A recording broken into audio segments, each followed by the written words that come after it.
अगर आपको हमारी वीडियो पसंद आती हो तो लाइक एंड सब्सक्राइब जरूर कर दिया करें। धन्यवाद। खुशी और किस्मत उसे देखकर खूब मुस्कुरा रहे थे। बिना किसी प्रयास के उसे वह सब कुछ मिल गया जो वह चाहता था।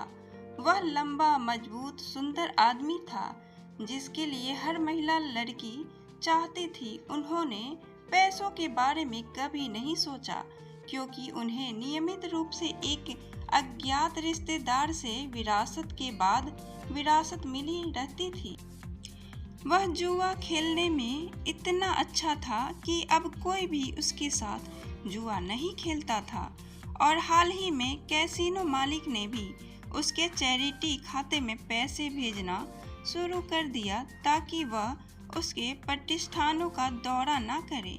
वह एक देश से दूसरे देश घूमते रहे और कई भाषाएं धारा प्रवाह बोलते रहे। वह कई मशहूर हस्तियों को जानता था और अक्सर ही वह उनकी परियोजनाओं को वित्त पोषित करता था जिन पर किसी और को विश्वास नहीं होता था और जो बाद में सफल होती थी।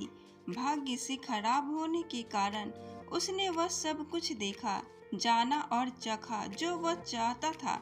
जो खुशी और भाग्य उसके पास था वह सौभाग्यशाली लोगों के लिए या 1000 सामान्य जीवन के लिए पर्याप्त होता। उन्होंने अपने 30वें दशक में प्रवेश करने का जश्न अपने दोस्तों और अपनी प्रिय पत्नी के साथ जोर शोर से मनाया। अपनी सुखी वैवाहिक जीवन में उनके 2 बच्चे हुए, एक लड़का जो बिल्कुल उनके जैसा दिखता था और एक लड़की जो अपनी माँ की प्रतिकृति थी। उनके 30वें जन्मदिन के एक दिन बाद खुशियाँ और किस्मत डेस्टिनी से मिलने आई। उन्हें अपने दरवाजे पर देख वह बोली, वह शिकार के लिए अकेले अफ्रीका जा रहा है। वह तेज हवा में और विद्रोही के ऊपर उड़ रहा होगा। मैंने हवा के साथ सब कुछ व्यवस्थित कर लिया है। विद्रोही चूक जाएंगे। क्या आप यही चाहते थे? खुशी और किस्मत ने एक दूसरे को मुस्कुराते हुए देखा। खुशी बोली, नहीं, जो होना चाहिए वो होने दो। नियति ने आश्चर्य से अपनी भौहें ऊपर उठाई, लेकिन वे उन्हें गोली मार देंगे, वह मर जाएगा। खुशी और किस्मत ने सिर हिला दिया। समझाओ नियति की मांग। तुमने उसकी भलाई के लिए बहुत कुछ किया और अब तुम उसे छोड़ रहे हो। दोनों ने फिर सिर हिलाया और खुशी ने कहा, समझाओ नियति की मांग। तुमने उसकी भलाई के लिए बहुत कुछ किया और वो अब उसे छोड़ रहे हो।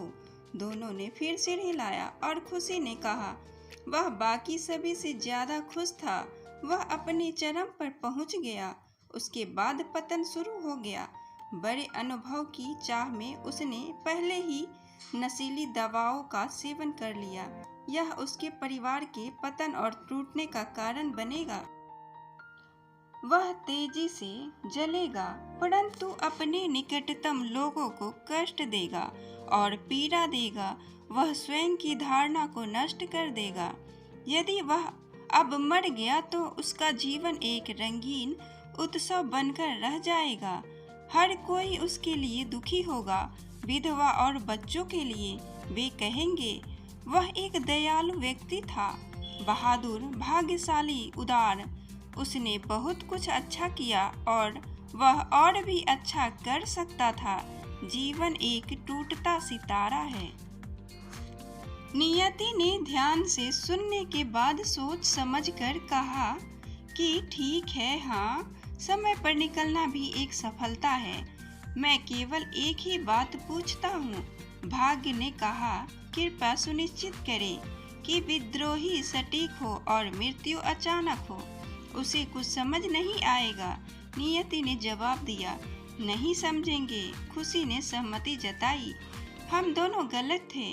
वह समझ ही नहीं सकता। और किस्मत ने दुख के साथ कहा, यह आखिरी चीज है जो हम उसके लिए कर सकते हैं। हमें उम्मीद है कि आपको यह कहानी भाग्यशाली आदमी के बारे में अच्छी लगी होगी। अगर अच्छी लगी हो तो अपने दोस्तों के साथ भी शेयर करें और कमेंट में ज़रूर बताएं कि कैसी लगी यह कहानी।